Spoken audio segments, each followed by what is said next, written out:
Europe's brightest and most innovative students have a unique engineering challenge: to build and race cars that do thousands of kilometers per litre.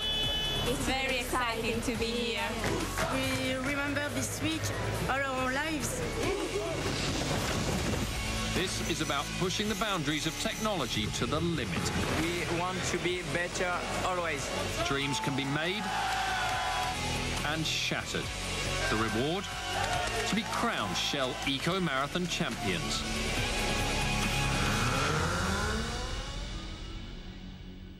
This is Rotterdam in the Netherlands, and welcome to Shell Eco Marathon 2014.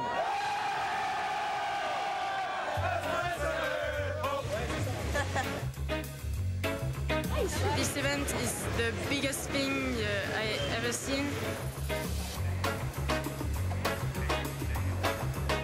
Who can say that they've built a car that runs on hydrogen?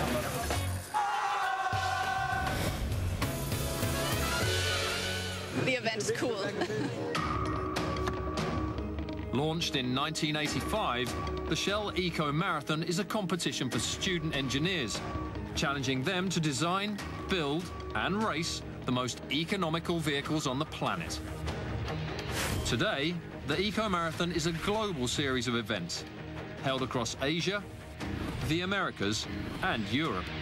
I'm here in Rotterdam to cover the European contest as 198 student teams battle for European glory.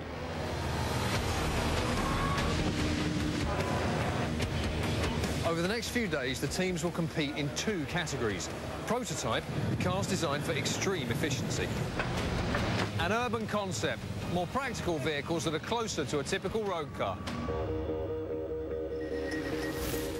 Teams can use one of 6 forms of energy, and the car that goes the furthest on the least amount wins.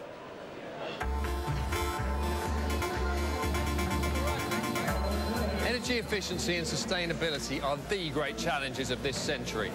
With energy demand set to double by 2050, every possibility must be explored. The Eco Marathon's all about technological innovation, but that doesn't always have to mean the latest materials. This car here, this body shell looks suspiciously like it's made of newspaper. Yeah, we like it to look like a newspaper, but it's PVC. It took us 2 weeks to build it, and we are really proud of our work. The team from Aston University have only gone and built a car entirely out of balsa wood and plywood. Why a wooden car? A wooden car is more sustainable for the future. The energy required to make a wooden car is a lot less than, say, traditional car in production. I've heard there's something special about this car. What is it? It's road legal. Cars like this are the future. We'll show people that hyper-efficient driving is possible today. But before a team can race at the Eco Marathon, it must pass a series of 9 compulsory technical and safety inspections. If you don't get these to prove that you've passed, you don't get on the track to race. The French team Microjoule are one of the first to check in. Last year, they won the gasoline prototype category, and this year, they're favourites again. Oh, microfiber? Yes. The all-conquering French have won 21 of 28 Shell Eco Marathons, and they're unbeaten since 2006. At their school in Nantes, France, the Eco Marathon is taken so seriously, it's part of the curriculum. There is a competition. We always try to do better than the year before. Every part of this car is cutting edge. The external shell is made from lightweight carbon fibre and is shaped like a drop of water to allow it to cut through the air as efficiently as possible. And the driver position is flat on the floor to keep the profile of the car low to the road. 5 years ago, on a different track, this team set a world record of 3,771 kilometres per litre of fuel. That's the equivalent of driving from Rotterdam to Baghdad, Iraq on a single litre. Hello. So we have finished the technical inspection. Okay, what's your team number? Team number is number 1. Number 1. Okay, everything is passed? Passing technical inspection proves a simple challenge for the top team. Breaking their own world record will be much tougher. Rotterdam's twisty 1.6-kilometre street circuit, with its 5 90-degree corners, is notoriously thirsty on fuel. Each car has to complete 10 laps of this circuit. That's almost 16 kilometres. And they have to do it within 39 minutes. The prototypes use a run-kill strategy. The drivers run the engine for a short burst and then kill it, allowing the car to coast. This is to maximise fuel efficiency. But these 90-degree bends play havoc with that because they suck all the momentum from the car. Plus, there's always the danger of a collision around a blind corner.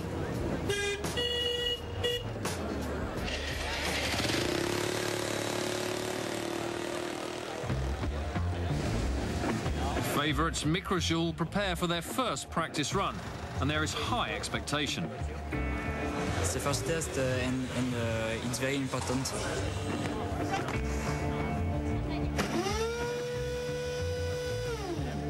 The unthinkable happens. Their prototype fails to start. But after a quick fix, they're off and running. A few laps later, and there's more trouble.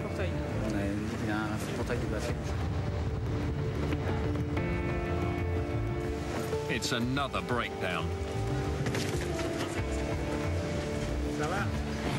Ouais, un peu déçu.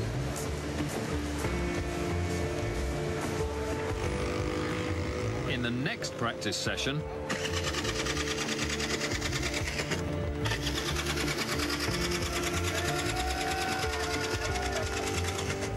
things go from bad to worse.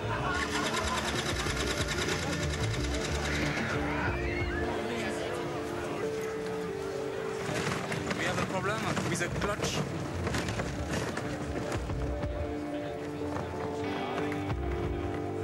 Both their closest rivals, Team Tim from Université Paul Sabatier Toulouse, France, and Team Gompf from Kecskemét College, Hungary, sense an opportunity.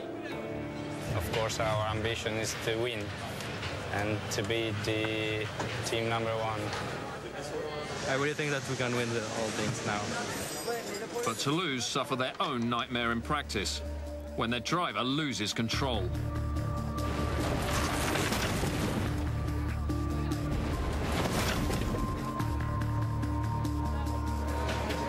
Luckily, the damage is only superficial. The driver is unharmed, and Team Tim live to fight another day. Their main rivals, Microjoule, finally solved their technical problems and put in a solid practice run. Yes, it's good. It's good. The car is beautiful.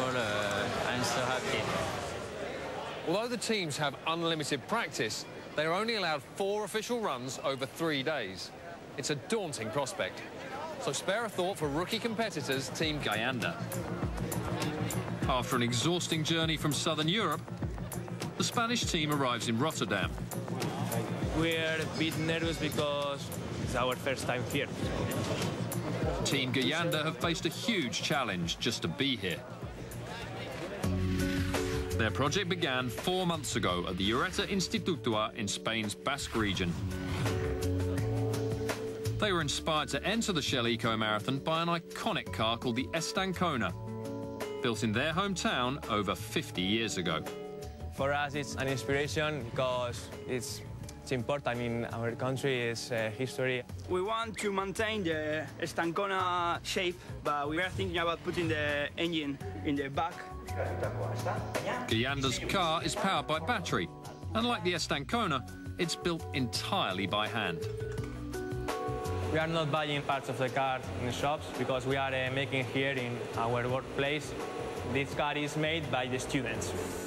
This is our dream and our vision, the first Estancona electric car in the world. The Spanish team is competing in the urban concept category. Like road cars, their vehicle must have headlights, indicators, and 4 wheels.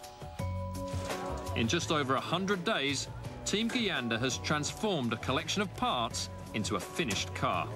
They carry here really well. But they are yet to road test it. When they start a full systems check, issues emerge. We have some problems with the brakes. Their drive system fails. I don't know how we can correct it. And the electrics blow up. Maybe we will be out of the competition.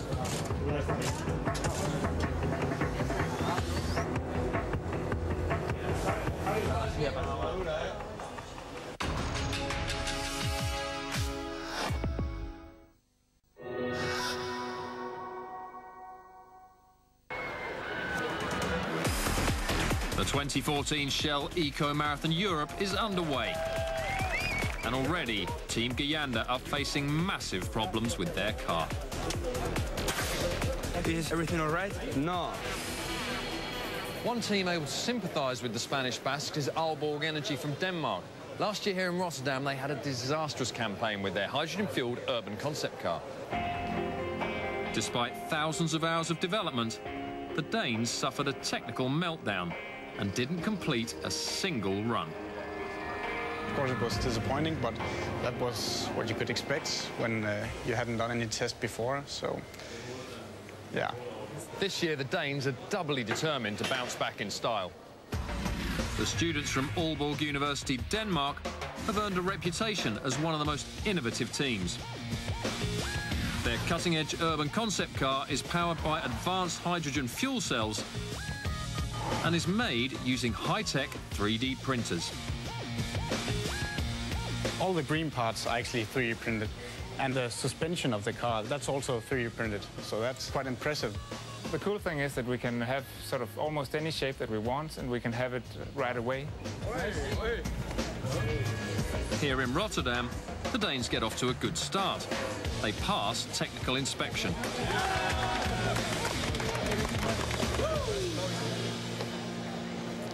And at last get to test their car on the track. I'm just a little bit nervous, but I think everything is going to be all right.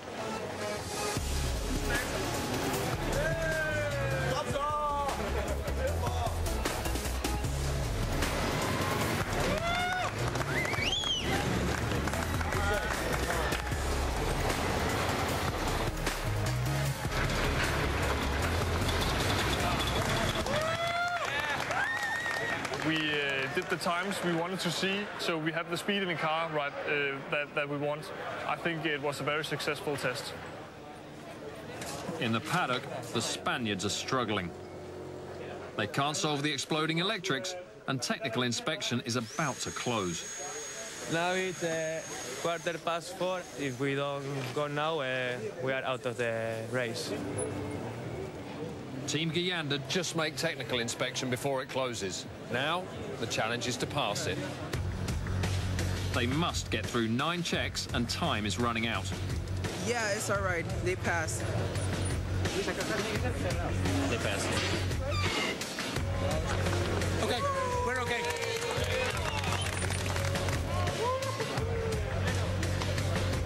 That's all. Thank you very much. Perfect. Yeah. Well done, well done. Thank you. Next, the critical electrics test.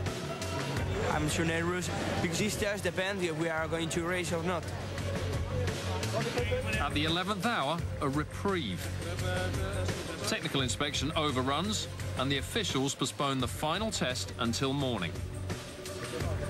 This gives the Spanish an extra night to fix their electrics, but the team is running on empty. I'm not human now. I can do it. Guyanda work around the clock.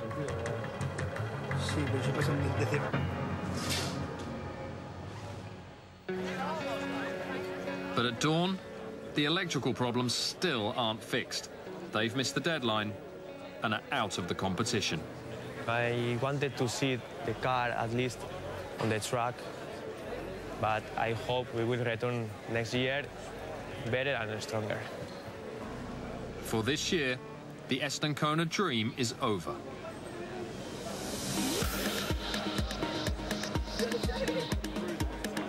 This is it, the opening race of Shell Eco Marathon 2014, and the prototypes are lining up to be first out on the track.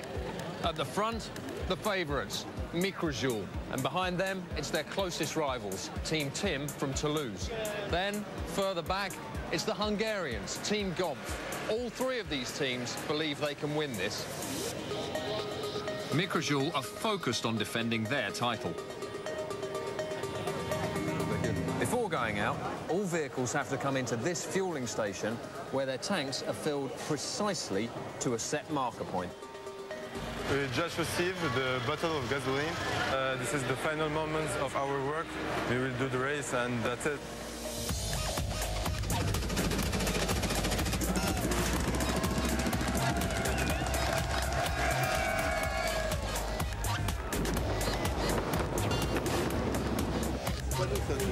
Conditions are perfect for record results. The warm air is less dense, so the cars cut through it, and the hot track means less rolling resistance on the tyres.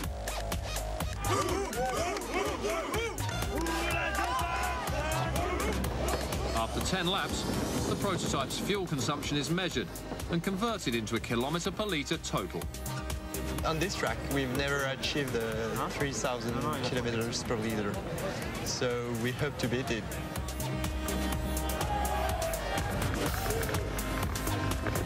The time is great, and it's going to be interesting to see the result.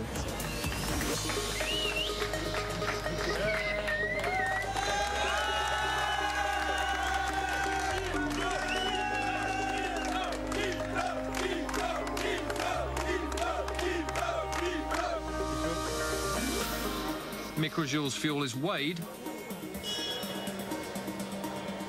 and the amount used calculated.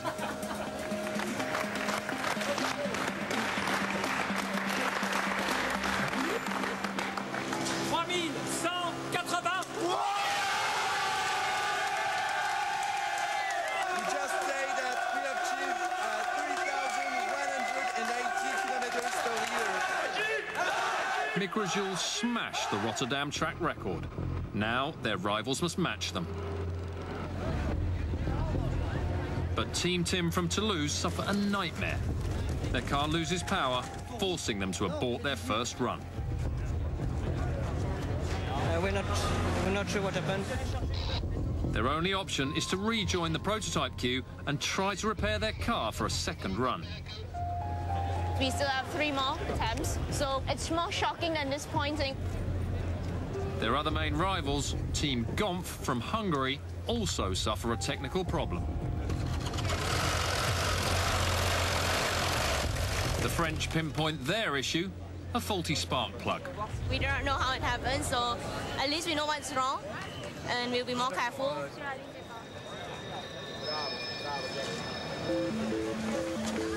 Toulouse makes the start for a second run. 40 minutes of stress.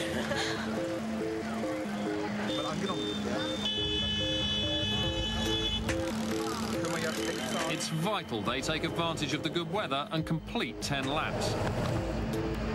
We are at the halfway point, so keeping our fingers crossed.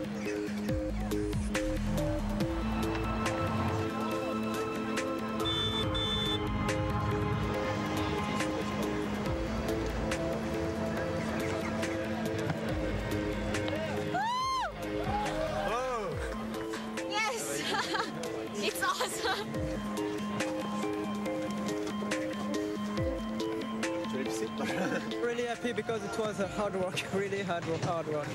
The French post a result of just under 2,500 kilometres per litre of fuel. It puts them second overall behind Microjoule. The Hungarians have a miserable day. A crash during their second run means no result, and now there are only 2 chances left.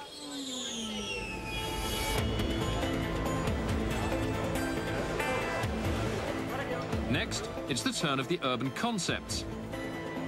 And Team Aalborg Energy are out for their first lap. Last year, they failed to complete a single official lap. Is this going to be their chance to redeem themselves? It's a very tense moment. There's nothing we can do now. It's up to the driver and the car now.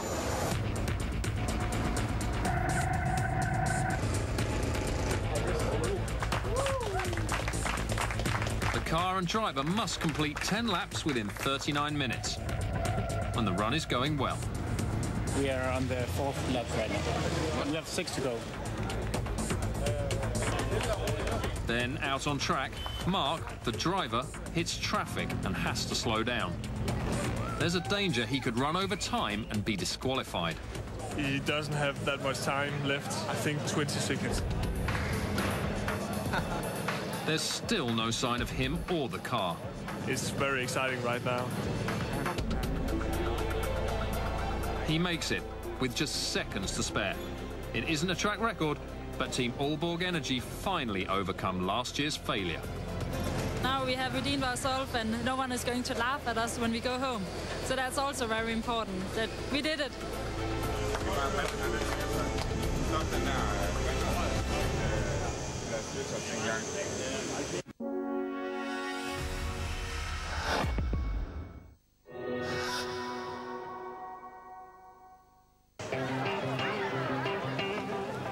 The prototype battle is back on, and Mikrojul pile on the pressure. We want to break the record again.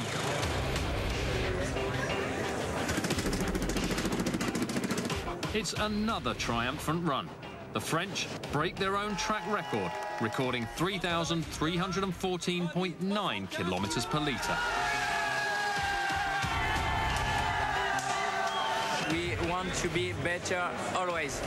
Always better and always number one.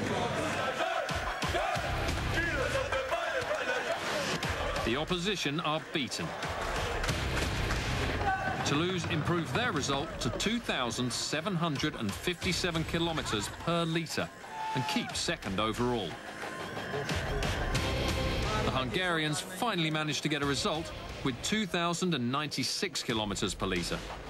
They take third in the prototype gasoline class. Our team is a little bit upset because we expected a little more. Maybe next year we can do a lot more. It's the final urban concept session, and French team Cityjoule lead the hydrogen class by more than double the total of second-placed team Aalborg Energy.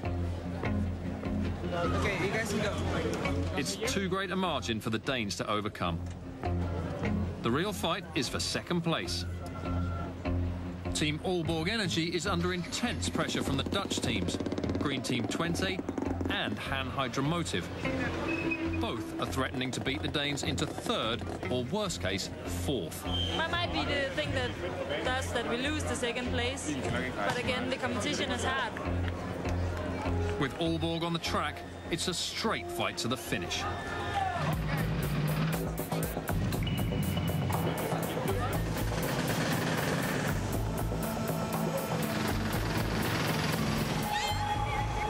Then, disaster. We have telephone contact with the driver, and we just heard that another car crashed into our car, and we don't know how bad the situation is. It was a little bit in front of me. I used the horn. He should have made a little more space so I can make a turn because I was in the inner one, and he didn't. So I slammed into the side and into his car, and now the steering is broken because of that. The team is desperate to get the car back to assess the damage. They have just 30 minutes before the track closes. It has been pushed into the... Yeah, it's pretty bad. Wheel is broken. The problem is that we can fix it right now, but I don't know if we have time to do it. I don't know if the marshal will let us into the track.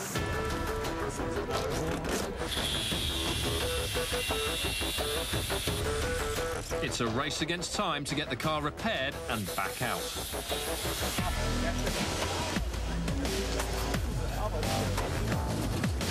They have about 13 minutes. It's not that much time because they have to also get checked here and here. So in about 30 minutes, they have to be on the tracks. And if they are not on the tracks, sorry, it's like finish for them.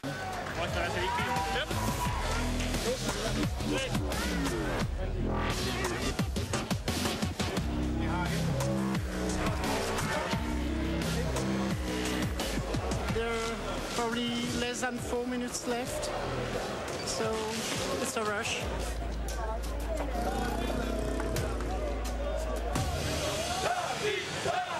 The Danes just make it.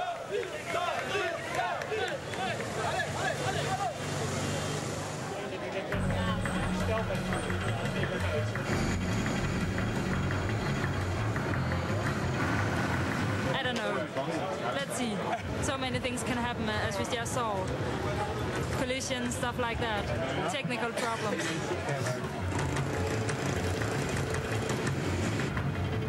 Their steering fix seems to be holding up.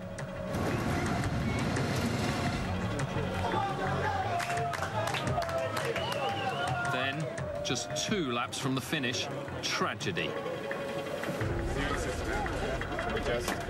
We just had a malfunction in one of the boards. An electrical failure ends Aalborg's campaign. Now, all they can do is wait to see if their earlier result keeps them in 2nd place.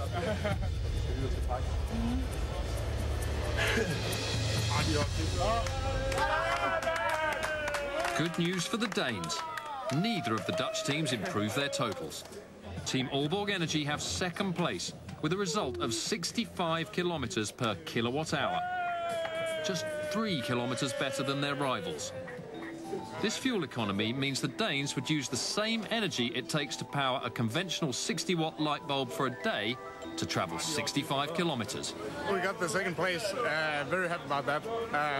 It's amazing how that was possible. Didn't expect that when we got here, so that's so nice.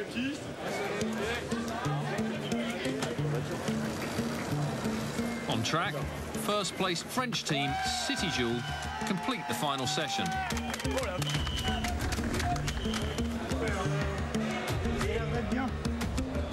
And save the best till last. The score 150.45 kilometers per kilowatt hour. On a fait 150,45.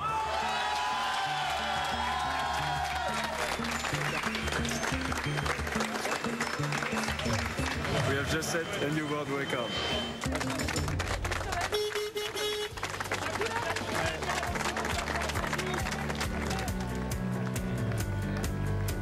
After an incredible event filled with passion and innovation, records have been smashed and dizzying new heights of economy have been achieved here in Rotterdam. Goodbye, and we'll see you next year.